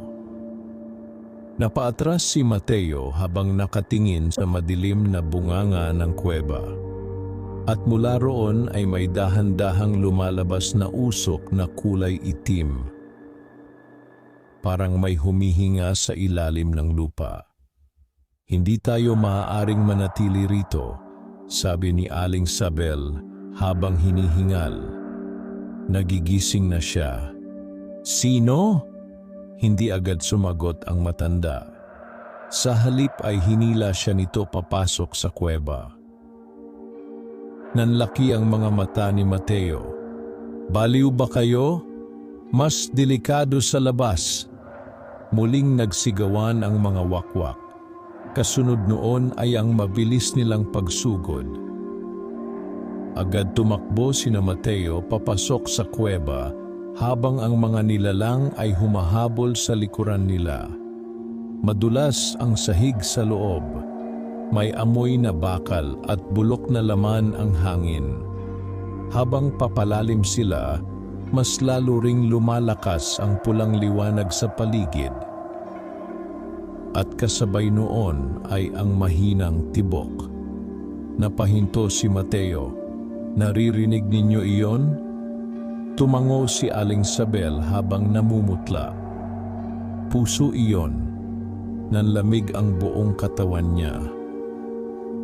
Habang nagpapatuloy sila sa loob ng kuweba, napansin niyang puno ng kakaibang marka ang mga dingding. Mga simbolong tila iginuhit gamit ang dugo. At sa pagitan ng mga batong dingding ay may mga nakadikit na buto ng tao. Parang ginawang alay.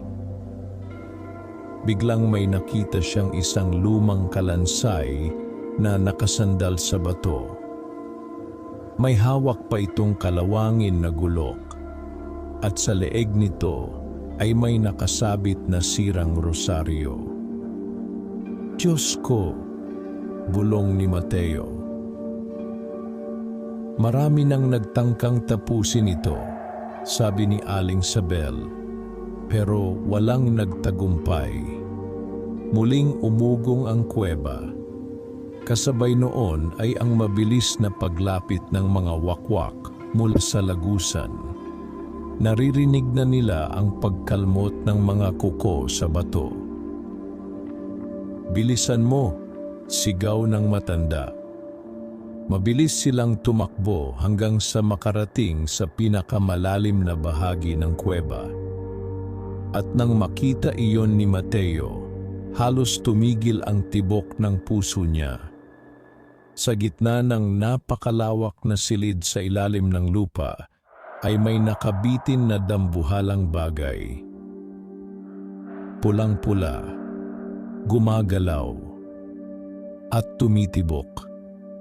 Isang napakalaking puso.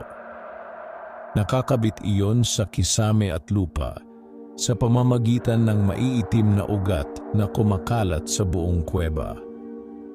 Sa bawat tibok nito ay umuugong ang paligid. Napaatras si Mateo habang nanlalamig ang katawan. Ano iyan? Puso ng pinagmulan, sagot ni Aling Sabel. Biglang may mahinang bulong na narinig si Mateo mula sa loob ng kaniyang isip. Lumapit ka. Parang may kung anong humihila sa kanya. Hindi niya namalayang dahan-dahan siyang naglalakad palapit sa dambuhalang puso. Kasabay noon ay ang matinding init sa kaniyang marka. "Mateo!" sigaw ni Aling Sabel. Ngunit hindi siya makinig. Habang papalapit siya sa puso, unti-unting may mga alaala na pumapasok sa kaniyang isip. Mga alaalang hindi kaniya. Isang madilim na gabi. Mga nilalang na nakaluhod sa paligid ng apoy. At isang sanggol na umiiyak habang may dugong ipinapahid sa noo nito. Nanlaki ang mga mata ni Mateo. Biglang lumitaw sa alaala ang mukha ng kaniyang ama. Bata pa ito noon. At may hawak itong sanggol. Siya. Hindi! Bulong ni Mateo habang napapaatras. Kasabay noon ay ang malakas na pagkirot ng kaniyang ulo. At biglang bumalik sa kanya ang isang nakalimutang alaala.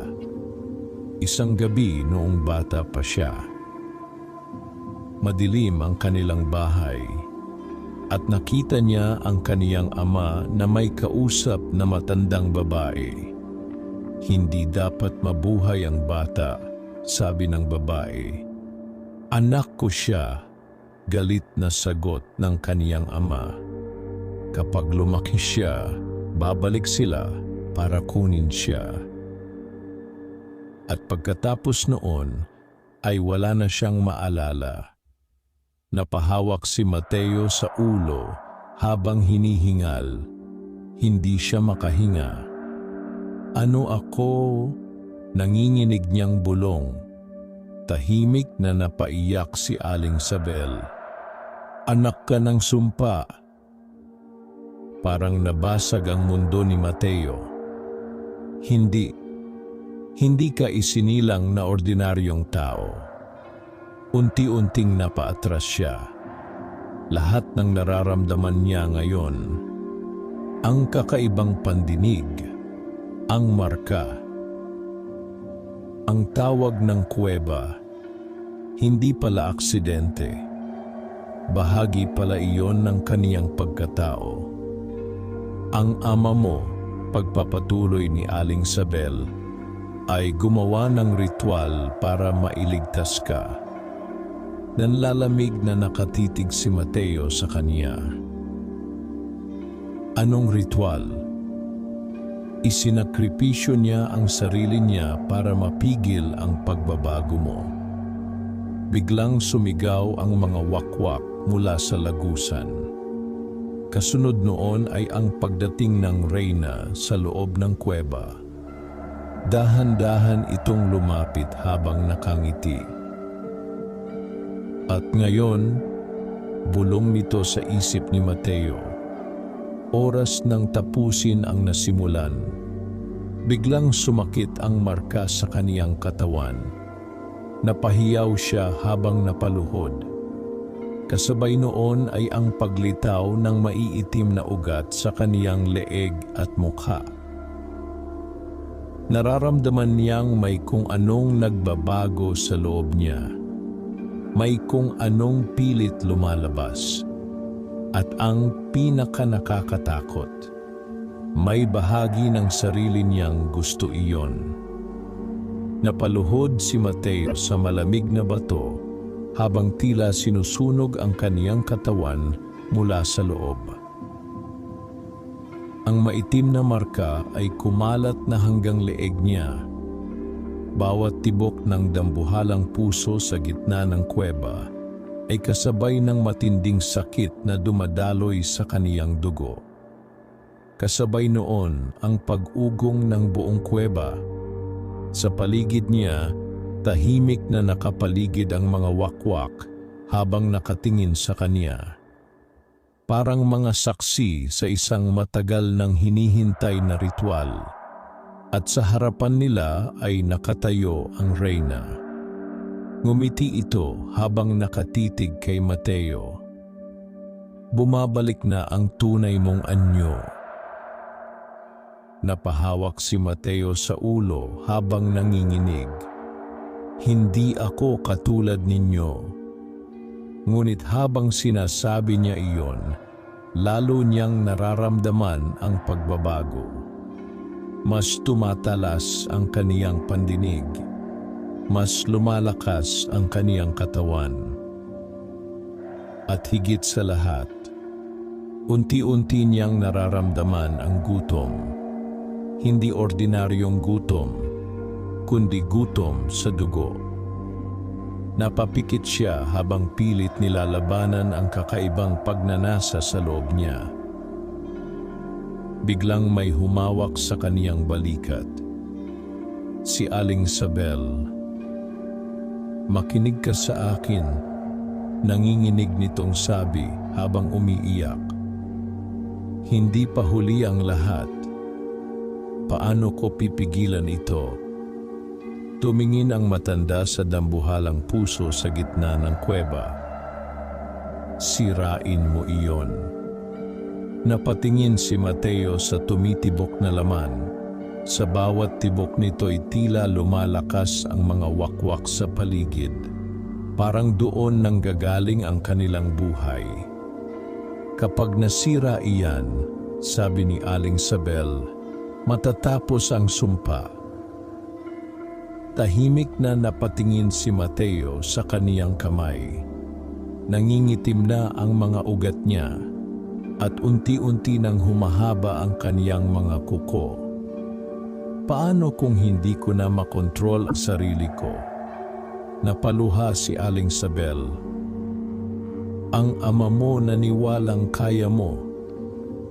Muling bumalik sa isip ni Mateo ang mukha ng kaniyang ama. Pagod, takot, ngunit handang mamatay para lamang mailigtas siya.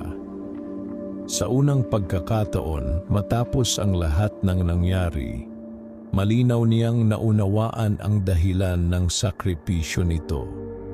Hindi siya inilayo ng kaniyang ama dahil ikinahihiya siya, kundi dahil mahal siya nito.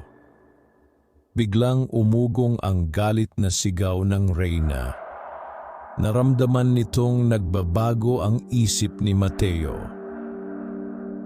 Kasabay noon ay ang mabilis na pagsugod ng mga wakwak.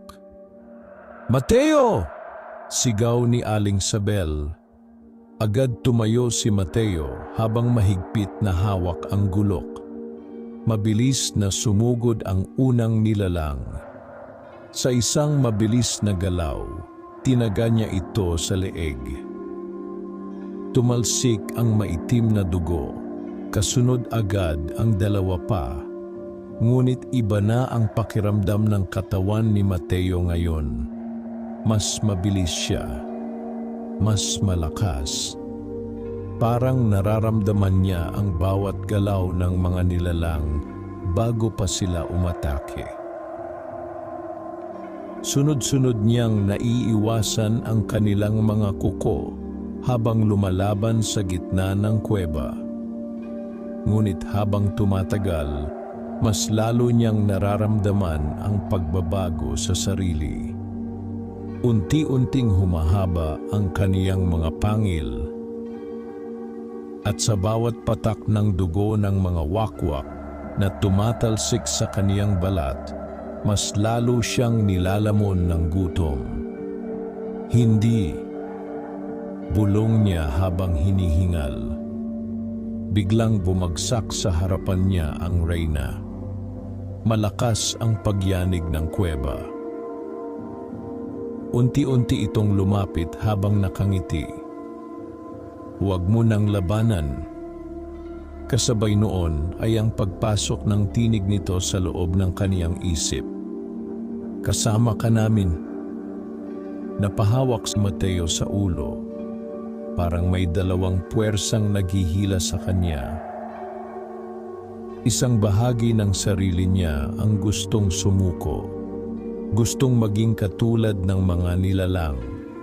Wala nang sakit. Wala nang takot. Ngunit kasabay noon ay ang alaala ng kaniyang ina, ng kaniyang kapatid, ng kaniyang ama, at ng lahat ng taong mamamatay kapag hindi niya tinapos ang sumpa. Biglang tumingin siya sa dambuhalang puso. Malakas na itong tumitibok ngayon. Parang alam nitong malapit na ang katapusan. Mabilis na tumakbo si Mateo patungo rito. Galit na nagsigawan ang mga wakwak. Kasunod noon ay ang sabay-sabay nilang pagsugod. Ngunit hinarang sila ni Aling Sabel. Mabilis nitong isinaboy ang natitirang langis at asin sa paligid. Napasigaw ang mga nilalang habang pansamantalang napaurong. Ngayon na, sigaw ng matanda. Buong lakas na tumalon si Mateo. Itinaas niya ang gulok. Ngunit bago pa niya maibaba iyon, biglang sumulpot ang reyna sa kaniyang harapan. Sa isang mabilis na galaw, bumaon ang mahabang kuko nito sa kaniyang dibdib. Nanlaki ang mga mata ni Mateo. Tumulo ang dugo mula sa kaniyang labi. Naramdaman niyang unti-unting nanghihina ang kaniyang katawan. Ngumiti ang reyna. Tapos na.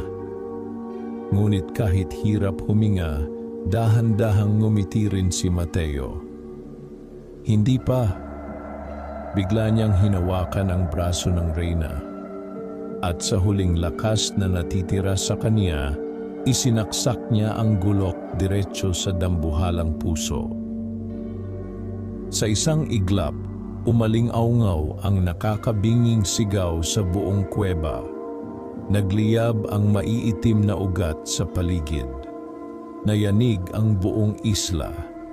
Napasigaw ang lahat ng wakwak habang unti-unting nabibitak ang kanilang mga katawan. Galit na umatras ang reyna habang nanginginig. Hindi!